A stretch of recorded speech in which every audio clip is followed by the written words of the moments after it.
علاوہ بھی فرض ہے. ہماری شیطان کے خلاف جنگ ہے. آؤ نیت کرتے ہیں کہ انشاءاللہ شیطان کے خلاف جنگ, کہ وہ شخص جس کو اللہ کے عرش کا سایہ قیامت کے دن نصیب ہوگا, جس کا دل مسجد کو لگا ہوا ہے, یعنی اس کا دل جو ہے وہ مسجد میں لگا رہے. آج حال یہ ہے مسلمانوں کا کہ مسجد میں جائیں تو دل بے چین ہو جاتا ہے, بار بار گھڑی دیکھیں گے, کب نماز ہوگی, کب نماز ختم ہوگی, کب یہ بیان ختم ہوگا. سب سے آخر میں مسجد میں آئیں گے, سب سے پہلے مسجد سے نکلیں گے. یہ فرمایا گیا کہ مومن جو ہے, ایمان والا جو ہے, اللہ کے نیک بندے جو ہیں, وہ مسجد میں سب سے پہلے آتے ہیں اور سب سے آخر میں باہر جاتے ہیں, کیونکہ اللہ کے نزدیک سب سے زیادہ پسندیدہ جگہ, بیسٹ پارٹ آن دا ارتھ, اس زمین پر رب کو جو سب سے زیادہ پسندیدہ جگہ ہے میرے رب کے نزدیک, وہ مسجد ہے, اور ناپسندیدہ جگہ وہ بازار ہیں. عفو و رحمت کا بخشش کا سائل ہو نہایت گناہ گار و غافل, میرا سب حال تجھ پہ کھلا ہے اللہ, میرا سب حال تجھ پہ کھلا ہے. یا خدا تجھ سے میری دعا ہے, ہوں بظاہر بڑا نیک صورت, کر بھی دے مجھ کو اب نیک سیرت. ظاہر اچھا ہے باطن برا ہے اللہ, ظاہر اچھا ہے باطن برا ہے, میرا ظاہر اچھا ہے باطن برا ہے. یا خدا تجھ سے میری دعا ہے, بے سبب خدا کر دے بخشش, حشر میں مجھ سے کرنا نہ پرسش, نا غفار مولا تیرا ہے اللہ, نام غفار مولا تیرا ہے. یا خدا تجھ سے میری دعا ہے, یا خدا تجھ سے میری دعا ہے. اس کے بعد آپ نے ملاحظہ کیا سلسلہ کامیابی کا راستہ اور امیر اہل سنت دامت برکاتہم العالیہ کے ہمراہ عاشقان رسول کا طعام. آج جس شعبے کے ساتھ میری حاضری ہے آج کے سلسلے میں, وہ شعبہ ہے ہمارا مدرسۃ المدینہ آن لائن. السلام علیکم ورحمۃ اللہ وبرکاتہ. I am Ubaid Rahman Attari. I got admission in Jamiat al-Madina in 2005 and completed it in 2012. And after completing the Nizami, alhamdulillah, I completed English language course in the same Jamia, and then the Dawat Islami gave me chance for doing work in the department of Dawat Islami in Madrasatul Madina online. So since 2012, alhamdulillah, I'm teaching in Madrasatul Madina online to those students who can't speak in Urdu. Alhamdulillah, I'm teaching them Quranic education and essential fundamental teachings of Islam.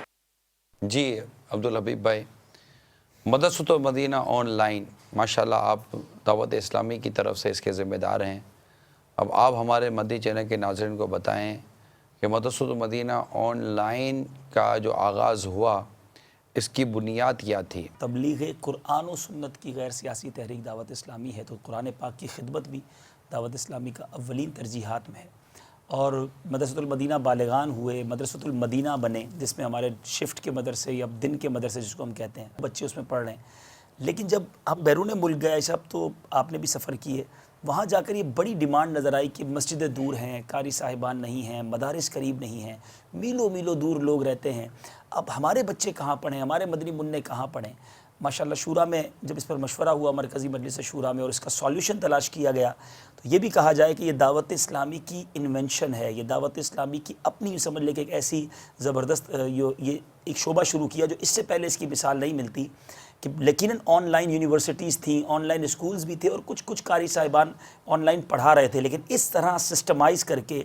اور اس میں سب سے بڑی بات آئی صاحب، جو ہمارے مدرسۃ المدینہ on line کی خاصیت ہے کہ ہم مین ٹو مین پڑھاتے ہیں. یعنی نہیں، یہ پہلے اس کی کیسے سٹارٹ جی ہوا؟ پھر اب جب مرکزی مجلس شورا سے مشورہ ہوا تو الحمدللہ مرکزی مجلس شورا نے یہ ذمہ داری دی اور یہ طے کیا کہ ہمیں یہ کام شروع کرنا ہے. اب اس کے بعد ہم نے مشاورت کی، ہمارے ایسے ذمہ داران ہم نے تیار کیے، اور اس میں الحمدللہ ہم نے شروع ہی میں جامعۃ المدینہ کے اسلامی بھائیوں کو اس لیے لیا کہ وہ علماء بھی ہوں اور قاری صاحبان بھی ہوں. پھر اس کے بعد پہلی برانچ پہلی شاخ ہمارے اسی عالمی مدنی مرکز فیضان مدینہ میں ہم نے بنائی، اور ہم نے پوری دنیا کے اسلامی بھائیوں کو یہ موقع دیا کہ آپ کس وقت پڑھنا چاہتے ہیں. یعنی ہم نے اپنا ٹائم نہیں بتایا کہ ہم کب اویلیبل ہیں، آپ کے پاس جو ٹائم اویلیبل ہے آپ وہ ٹائم بتائیں. یعنی ایسا بھی ہوتا ہے کہ پاکستان میں رات 2-3 بج رہے ہوتے ہیں، پھر بھی ہمارے قاری صاحبان انہیں پڑھا رہے ہوتے ہیں، کیونکہ وہاں ان کے لیے وہ سہولت کا وقت ہے. لیکن میں یہاں بیچ میں تھوڑا سا کروں، بنیاد یہ بنی آپ کے مدرسۃ المدینہ آن لائن شروع کرنے کی کہ وہ دور دراز کے عاشقان رسول جو اپنے پاس مدرسۃ المدینہ مینولی اور فزیکلی نہیں پاتے،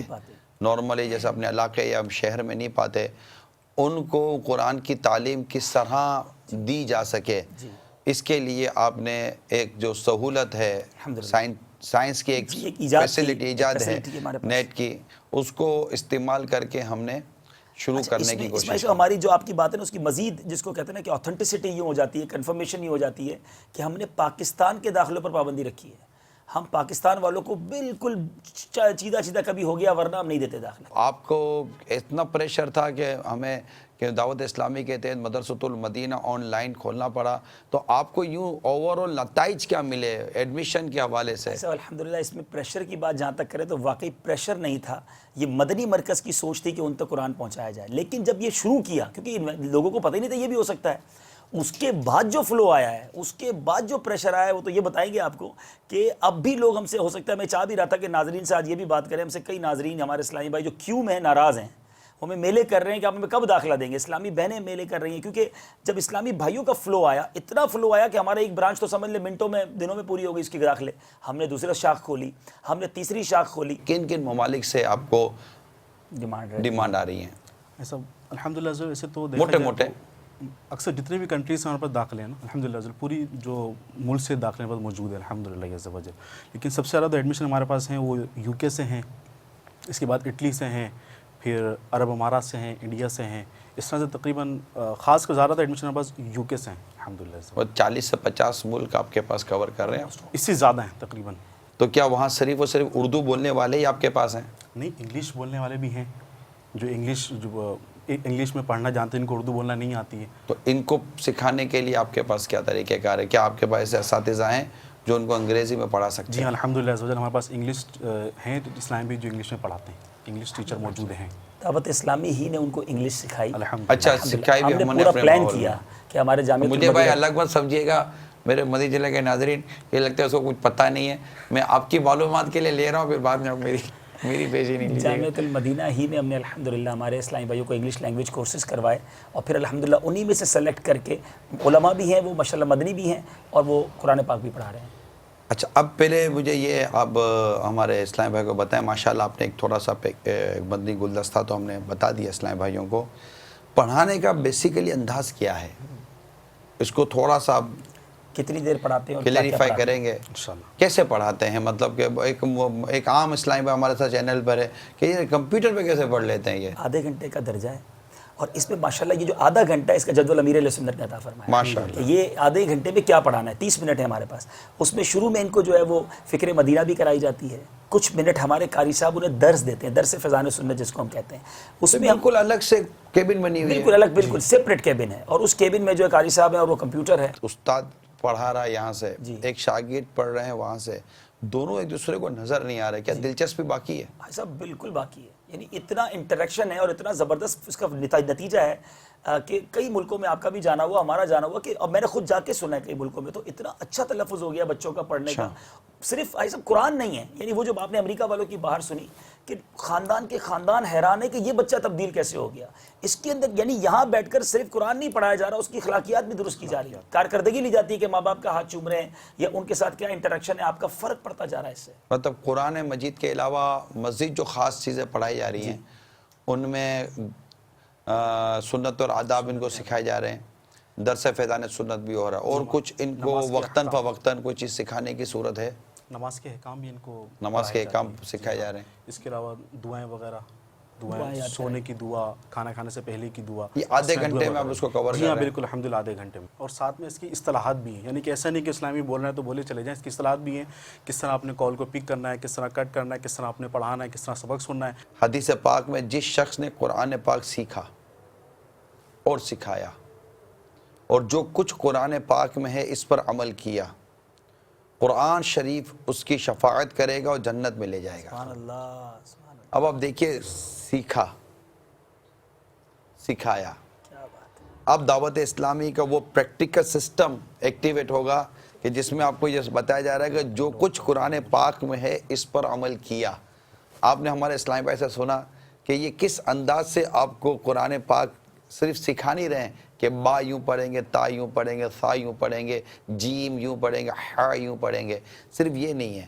قرآن کی صرف صورتیں یاد کر کے ہمیں نہیں بیان کی جا رہی، بلکہ ہمیں سنت اور آداب، نماز کے احکام، شریعت و دین کے متعلق جو احکامات ہیں، قرآن کے جو عملی احکامات ہیں، ہمیں وہ بھی اس مدرسۃ المدینہ آن لائن کے ذریعے، بلکہ حقیقت دعوت اسلامی کے ہر شعبے کے ذریعے، لیکن چونکہ اس وقت خاص میں مدرسۃ المدینہ آن لائن کو ان ناظرین کے لیے میں پیش کرنا چاہ رہا ہوں تاکہ اس میں ایک تو یہ اندازہ ہو کہ دعوت اسلامی کس انداز سے قرآن پاک کی تعلیم کو عام کر رہی ہے۔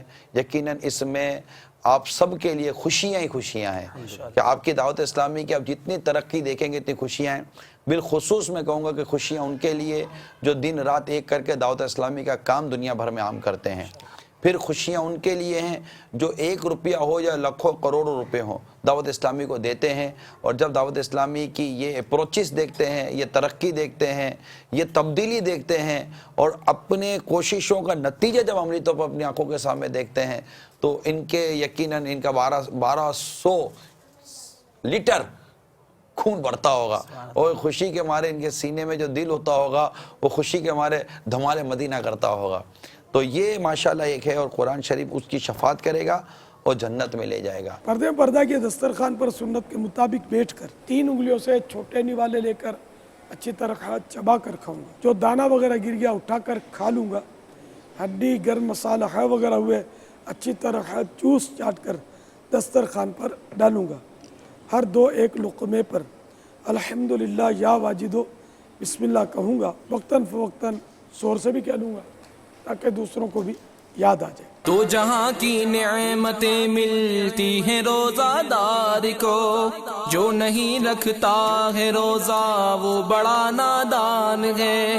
روزہ داروں جھوم جاؤ کیونکہ دیدار خدا، روزہ داروں جھوم جاؤ کیونکہ دیدار خدا، خلد میں ہوگا تمہیں، خلد میں ہوگا تمہیں یہ وعدہ رحمان ہے۔ یا الہی تو مدینے میں کبھی رمضان دکھا، یا الہی تو مدینے میں کبھی رمضان دکھا، یا الہی تو مدینے میں کبھی رمضان دکھا۔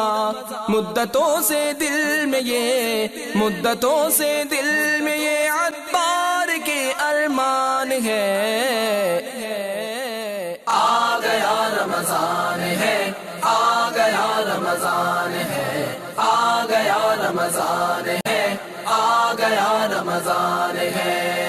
پھر آپ نے ملاحظہ کیا تلاوت اور نعت کے بعد امیر اہل سنت دامت برکاتہم العالیہ کا امت پر گوہر افشانی سے لبریز مدنی مذاکرہ. فطرہ کس پر واجب ہے اور فطرے کی اماؤنٹ کیا بنتی ہے ہماری؟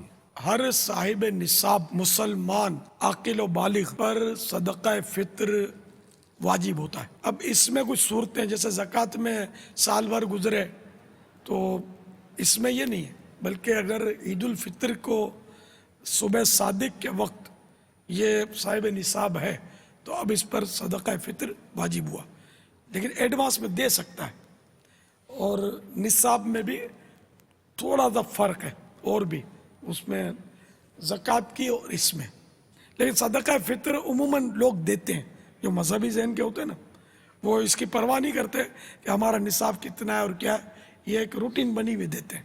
اس میں یہ ہے کہ اگر باپ ہے جیسے تو باپ صاحب نصاب ہے تو اس کے اپنے نابالغ بچوں کی طرف سے بھی اس پر واجب ہوتا ہے کہ وہ صدقہ فطر ادا کرے. اب اس میں تھوڑا ایک سوچنے کی بات ہے کہ ہم ویسے عمدہ چیز پسند کرتے ہیں کہ کھانا عمدہ ہونا چاہیے, خصوصاً رمضان شریف میں تو زیادہ ذہن ہوتا ہے کہ عمدہ غذائیں کھائی جائیں, اور تعداد ہے جو عمدہ غذا کھاتی ہے سارا سال.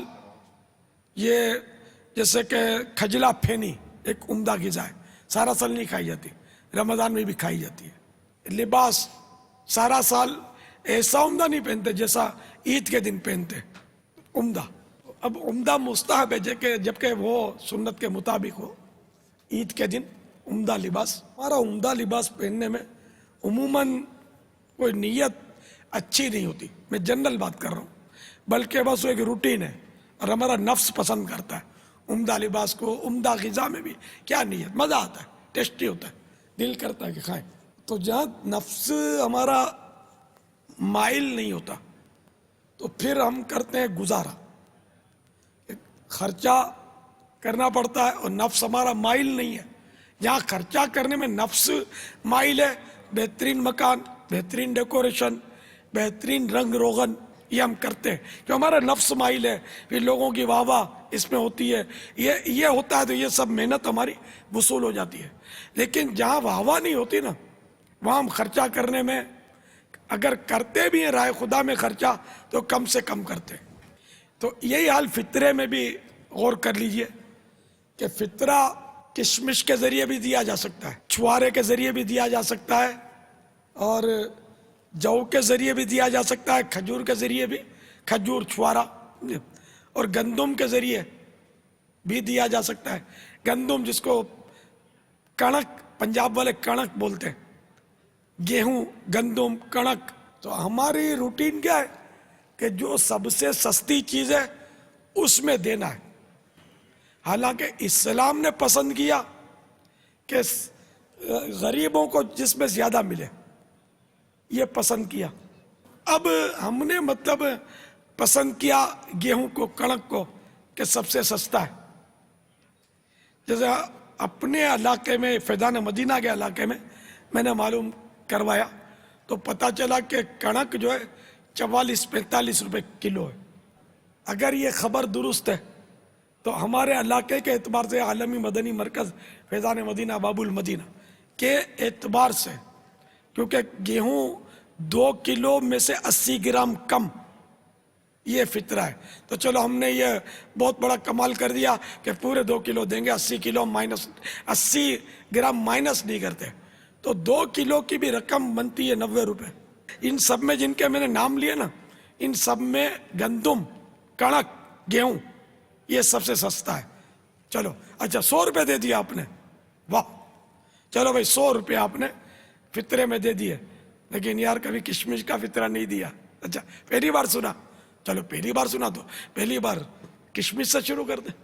تو کشمش یہ 2 کلو میں 80 گرام نہیں ہے, کشمش ہے 4 کلو میں 160 گرام کم. تو اس میں